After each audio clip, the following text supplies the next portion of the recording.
Welcome to the Global Energy Leaders Podcast, powered by R Squared Global.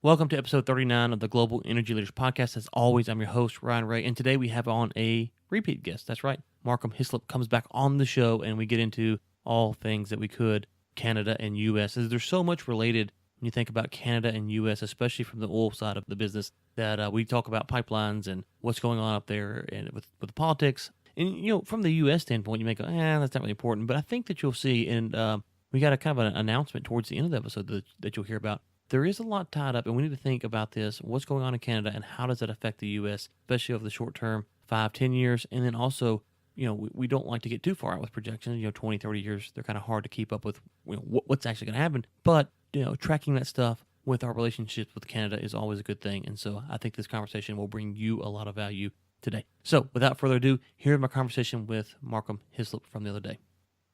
Well, it's good to have you back on again. How are you doing today?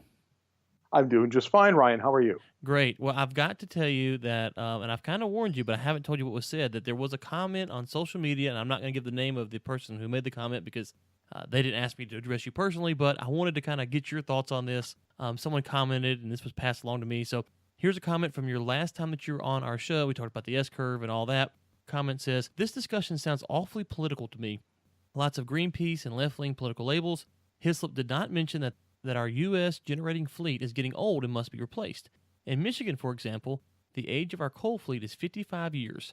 So we had to transform our generating supply one way or another. How would you want to do that?" It goes on to say wind energy is about half the price of energy for new coal plant builds. Also, he quotes the price of new nuclear, and he says that on renewables penetration, our business has already supplied 17% wind energy with more on the way.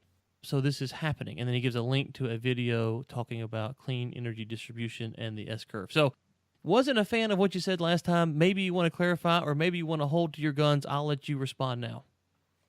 Well, Ryan, I'm not really sure what his criticism is because the argument I made last time was that both wind in particular, because wind's costs, if you look at levelized cost of energy estimates that are provided by the U.S. Energy Information Administration, unsubsidized wind at the lower end is now competitive with new coal and new gas. And that's why you're seeing 15% wind generating capacity in Texas, and you're seeing wind expand in other areas. So he's quite right about that. And I agree with that. I don't think that I argued anything different. The only where I quibble with most of the renewable energy supporters is how quickly I think it's going to take place. I think I mentioned in the last interview that the rule of thumb for any new technology from 0 to 70 to 80% market share, or if there's a lot of competitors, let's say significant market share, is generally about 50 years. And what that tells us is that if wind is only just at the bottom of the S-curve, then, it's going to be decades yet before wind and by the way, solar is not competitive. It's still, even at utility scale, more expensive than wind. So, we're at the early stages of this, and clean energy will diffuse into the economy, and coal plants, and I'll give you, just yesterday, I was talking with an energy economist, Ed Hurst from the University of Houston. I interview Ed quite often for my stories. And one of the things he said was, as the U.S. natural gas pipeline infrastructure expands, particularly in the Northeast, up around New York and New England and so on, he said that will sound the death knell for coal, because it'll be gas replacing coal, which is already a major trend. And once you guys get gas the infrastructure more developed, then that will make gas even cheaper. And that is what's going to push coal out of the market. And it'll be a combination of gas, wind or solar, legacy generation like nuclear and hydro, smart grids, and battery storage. That's the emerging power model that we're seeing. And I interviewed an economist just today about that very thing, and he agreed that that's the direction we're going. So I'm not sure if I've answered your question, Ryan, but I've certainly defended myself, I think. Well, no, and that's fair. And we've reached out to that person and said, "Hey, come on the show." And that's one thing I think that we've really tried to do on this show is that, yeah, I have been critical of the right and the left, and really my critiques are more from, if you want to say, the Greenpeace or the liberals that don't want to engage in the discussion. I don't ask the guests before they come on, are you Republican or Democrat or Independent? So I'm sure we've had folks from all sides of the political spectrum. But what we do ask is, let's engage in some kind of honest conversation. And so, if the gentleman wants to come on the show, we'd love to have him hear his opinion, and, we can hash it out, because we want to hear all sides. And I think at the end of the day that what we're trying to do with this show is promote the best way to get energy to people. And we've said that before. So whether that's someone who's on the left side of the aisle, the right side of the aisle, I don't really care. Whoever's got the most economic way to get across their policy, and as long as it's, I am a free markets guy, so that won't fit with all the left-leaning agendas. But anyways, we'll move on from that. Keystone. Well, Ryan, can I go just ahead. finish up one little tie a little bow around this conversation? Please do. I consider myself, in the U.S., I would be an independent. I'm kind of a centrist politically, a little left, a little right, depending on what the issues are.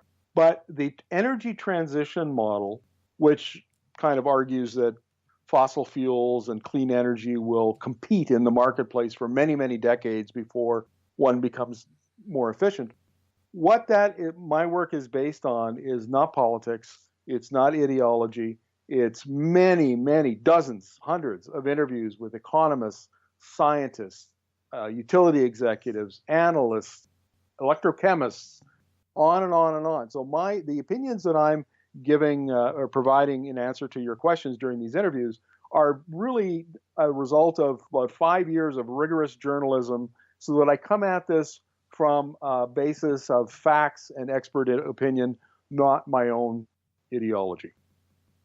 No, and that's fair. I'm glad you made that clarification.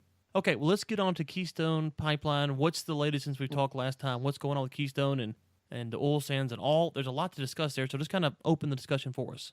Well, if you remember the last time that Keystone was in the news prior to 2015, when President Barack Obama canceled it, there were two main national criticisms, and I don't mean like the Nebraska landowners and those kind of local issues, but the big ones were upstream greenhouse gas emissions, because the Alberta oil sands that will supply most of the crude oil for Keystone XL it's basically oil mixed up with sand and clay, and it has about the consistency of peanut butter, if you can imagine that. And so what the producers have to do to get it to flow in a pipeline is they dilute it with light hydrocarbons, diluents they're called. And so what's actually flowing in a pipeline is 30% diluent and 70% bitumen. And the problem with that is that, there's two. One is that if you have a leak, remember in 2010 in Kalamazoo, Enbridge had that big leak into the river? Yes. And it was dilbit, it sinks. Under the right conditions, if the water is moving and if it's cold, dilbit is likely to form tar balls, and then it sinks onto the bottom, and it's much more difficult to clean up than conventional crude oil. So that's one problem. The other one is, in order to get this thick bitumen and to process it, the producers use a lot of heat, and that heat is created by using natural gas. And so the natural gas use increases the carbon intensity of the crude to about 30 or 40% higher than conventional crudes. And so those two issues are in fact being addressed by Alberta oil sands producers. They're using new technologies. They're replacing steam with solvent, so that which doesn't require, of course, any additional energy, no natural gas. They're looking at partial upgrading, which would turn bitumen into a heavier or a medium crude, so that it could flow in the pipeline, and like any other crude oil. So this time around, the debate over Keystone XL is going to be different, I think, than the debate prior to 2015. Okay, and so when you talk about all these changes that's happened, has this been because of environmental regulations? Is this because this new technology has come on the market? What has kind of spurred all this on? It's a combination of those two things. The producers have been experimenting with some of this technology for 10, 15, 20 years. I mean, they've got there's some pretty exotic stuff out there. One of them, it's like radio frequency technology that almost microwaves the bitumen to heat it up. So they've tried all sorts of different things, and at this point in the game, it looks like the solvent technology, they've kind of perfected it. And I should point out for your listeners that the Alberta oil sands is very difficult, high-cost crude to extract, and so it's always been a technology play. Technology innovations have played a very large role in its development over the last 25, 30 years. So anyway, the technology was being tested, has been tested over the last decade or so and commercialized and piloted and all that sort of stuff. The second thing is, and this will be apropos of your conversation about politics, the Alberta government currently is what's called an NDP government, the New Democratic Party. And the New Democratic Party rose up in the dirty 30s, and it's a democratic socialist party. And it's Canada's, it's formed government in all of the the four western provinces, Ontario. It's never formed national government, but it is a very left of center government. And so it came to power on a platform of addressing environmental issues and putting in some regulations to cut down on greenhouse gas emissions. Well, wouldn't you know it, those regulations are driving the producers now to adopt these new technologies they had been testing. And it turns out that the regulations are actually helping them not only get down GHG emissions, but cut their costs by anywhere from 34 to 40%. That's the projection by a study that came out 2 or 3 weeks ago that I wrote a column about. And so you've got this nice confluence where climate policies and cost reduction, which is a big issue, as you know, in all of the basins, including the Permian and the Eagle Ford and everywhere, Bakken, the two of them are coming together to work together. And so the oil sands producers are kind of on board with this, and it's working out very well for the industry. Okay, we have a good listenership in Canada, as I was telling you offline, but for those of us in the States who maybe not have worked in Canada, environmental regulations, how do they compare to what the U.S. has? Is it more stringent, about the same? I know you said there's some political shifts going on, but as we sit here today, would you say it's comparable to the U.S. or a little bit more stringent, or where would you put it at? You know, Ryan, I've never done a column, I've never done any reporting on this issue. And so that means I've never had an expert or two comment and do a comparison.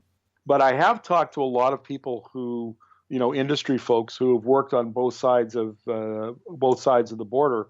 And the general consensus is that the Canadian regulations are stricter. No, that's fair. We had some folks from South Africa come to a conference one time, and they talked about how their regulations were just as strict as the U.S. And I was like, "Whoa, wow, that's pretty interesting." So I'm always fascinated now when we talk about different countries, how their quote unquote EPA or version of that compares to the U.S. Well, now hang on a second. Let's just one more point that I think needs to be made is that a lot of your regulation, like in Texas, comes from the Railroad Commission of Texas, as opposed to the EPA. So, when we're talking about fracking and induced seismicity, if we're talking about water tables, a lot of that stuff comes out of the state level, not out of the federal level, and that's also true in Canada. No, so right. I talked to the Railroad Commission folks, people like Christy Craddock and the other Ryan Sitten. Yep. Talk to them all the time, and I don't want to leave the impression that Texas is lax in any way, because Texas, from what I can see, is a model of efficient and effective regulation. No, it's kind of funny. We just by the time this airs, we will have released our interview with Ryan Sitten, the Texas Railroad Commissioner, and we just recorded one earlier today with an environmental group. And it's so hard, as you point out, when you say environmental regulations. There's so many different angles you can think of that. So you're right. You got the EPA, you got FERC, you got FSMA, you got all these different governing bodies. So it's a little bit of a vague term to throw it out there. So my apologies for that. But let's get back to the Canadian political landscape. What is going on? We were talking offline. Kind of get the audience up to speed on what you called a similar to a state election, but in Canada terms. Well, in Canada, of course, we have 10 provinces as opposed to states, and the furthest west province is called British Columbia, and so that sits right above Washington and Seattle, And in fact, I live in British Columbia, and I live about 5 minutes from the Washington border. And British Columbia is currently in the midst of an election, and the energy is playing a fairly significant role in the election. And there are a number of things that are going on. So first of all, in the last election in 2013, the Premier, Christy Clark, promised that there were going to be a number of LNG plants that would be developed, and they were going to make LNG a major part of the economic development strategy going forward. Well, of course, as many of your readers or listeners will know, LNG prices have tumbled because of slowing demand and a glut of supply that's come on board. And so that's delayed the development of the BC LNG industry. Now it looks like it might be 5-10 years down the road. So that's a problem. And Canada does have a very cumbersome regulatory process, and international investors look at that and go, I'll go someplace else. You know, the U.S., for instance, you know, in Texas, used to have LNG import facilities, and those are cheaper and quicker to turn into LNG export facilities.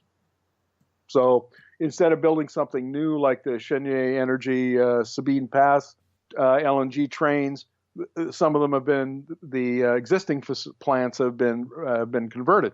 Can't do that in Canada. So anyway, it's a big mess.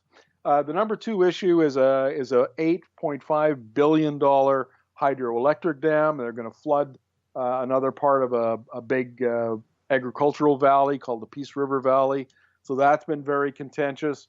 Kinder Morgan, based in Texas, had proposed a pipeline which was approved. It'll take 525,000 barrels of Alberta oil sands crude from Edmonton west and south down to a city called Burnaby, which is right on the west coast next to Vancouver, and that has been very contentious. You and I will be talking about this on a regular basis, Ryan, because there's going to be blood in the streets before that pipeline gets built. It's really, imagine trying to put a big pipeline these days through Los Angeles or San Francisco. Right. Yeah, it's kind of like that. And the environmental movement, the epicenter of the Canadian environmental movement, is in Vancouver. So it's very young, it's very hip. It's kind of like Seattle in that respect, which is 2 hours south. And it's going to be, I'll be writing a lot about that. So we'll have a chance to talk in the future. No, that's great. Just point of reference, I've been to Vancouver a couple times myself. We actually, episode 9, we had on David McClellan from Oracle, and he is on the island. It slips my mind. He lives in Vancouver Island. Vancouver Island, obviously. Yeah, there you go. Qualcomm Beach is where he's at. And so been there, love it. It's a great city to go to. That's kind of been my taste of that area, but have enjoyed my time up there the couple times I've been there. So if you've been to Vancouver and you know what it's like, imagine trying to build a pipeline through it. Right. No. Yeah. That's not gonna. And what size line are they looking to build? Well, I think it's a 30-inch line because it's 525,000 barrels a day. It's not a small one. Right. No doubt. Now, speaking of government, you put up an article on your website on, we'll link to it in the show notes. I think it was on April 27th, and you talk about the amount of money that the Alberta government's going to receive between 2016 through 2036. What's going on here, and is this kind of affecting some of the discussions that the Canadians are having when they look at these big numbers that their government should be receiving from royalties and taxes? Well, see, that's a very interesting discussion, and this time tomorrow, I'll be in a public debate with a Green Party of Canada member, and I'll be defending the pipeline we just talked about, and I'll be defending the oil sands. And one of the reasons I'll be doing that is because of the tremendous amount of royalty revenue and tax revenue that will be generated for Canadian governments. And governments, the federal government wins, various provincial governments win because the oil sands either employs their citizens, or the oil sands is ordering goods and services from businesses that are located within those provinces. So there's a lot of money. We're talking about, I think the number, if I remember correctly, was $920 billion over 20 years. That's a lot of ka-ching. Yeah. And what happens here on the West Coast, which is as I was saying, the epicenter of opposition to the oil sands, is they tend to dismiss that and downplay it and say that, well, what's money if you're burning up the planet? And Bill McKibben, everybody's favorite American eco-activist, is making a big fuss about this pipeline and about the oil sands. So it's turned into a real political Donnybrook. Yeah, and two takeaways. We'll address them in order here. The first one is that you say that the oil sands are expected to produce like 4 million barrels a day, I believe, by 2030. When we look at the Keystone, kind of going back to that for a second, how is there going to be a need for more big lines like the Keystone, or is the Keystone built with this kind of anticipation of capacity coming onto the market? That's a very good question, because that, in fact, pipeline capacity is a very contentious issue. It's funny, the things that make their way into political debates, isn't it? Oh yeah, no doubt. But one of the opponents on the West Coast here are arguing that the Kinder Morgan pipeline is not needed because there's enough capacity. In fact, there's surplus capacity already in the system. And the problem is, of course, that the West Coast it would be like somebody in San Francisco, an economist who's based there, doing analysis trying to disprove the work that's being done in Houston by an economist who knows the industry and is an energy economist. Right. It's that kind of thing. And so the opponents are saying that those pipelines are not required. And exactly the opposite is true. The existing Canada's current output, of which almost all of it gets exported to the U.S., is currently around 4 million barrels a day. It's working at capacity. There's a lot of the excess is being, I guess all of the excess is being transported down to Chicago or down to the Gulf Coast by rail. And so the oil sands is going to expand by 1.5 million barrels a day between now and 2030. And so we have to find room for about 2 million more barrels a day. And so that means Keystone XL at 830,000 barrels a day, Trans Mountain expansion at 525. Well, there you're up to about 1.3, 1.4. There are a couple of other smaller pipelines like the Alberta Clipper. So between those two and the other pipelines, they should be able to shoehorn most of the production in between now and 2030. But then what happens after that? We might need another one or two pipelines yet.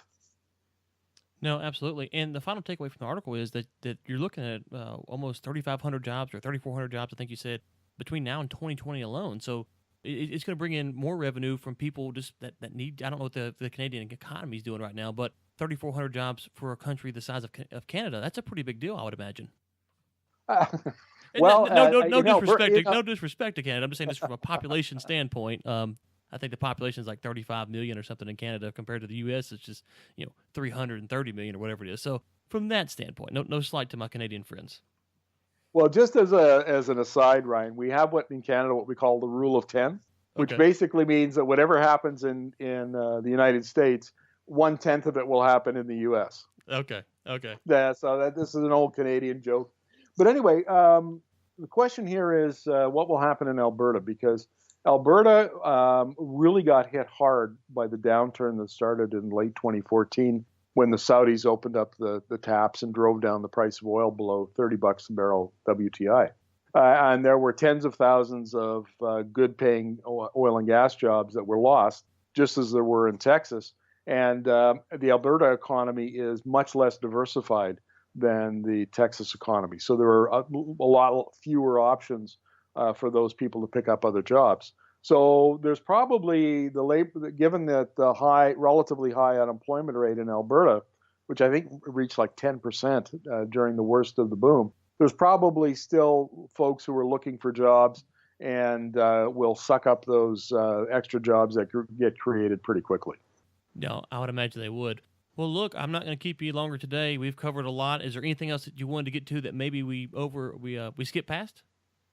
I think with that in future months, Ryan, we should continue to revisit this issue of technology, because as you know, you work in the industry, and oil and gas is one of the most technology intensive industries. It's also one of the most technically innovative industries. And what we're seeing now is in response to concerns around climate emissions or GHG emissions, concerns around climate policy, changing demand side technologies like electric vehicles and so on.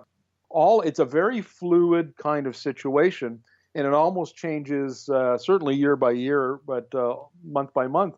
And I think we're going to see some really, really interesting, innovative technologies come out of places like Alberta and Texas over the next year to 5 years, and that's a good news story. Yeah, and you kind of alluded to it there. We haven't talked about it, but you have graciously agreed to come on as kind of a monthly guest almost, and so that will allow us to explore these topics in a little bit more in depth because we can kind of build upon previous conversations. So we're excited to announce that, and thank you so much for being willing to do that.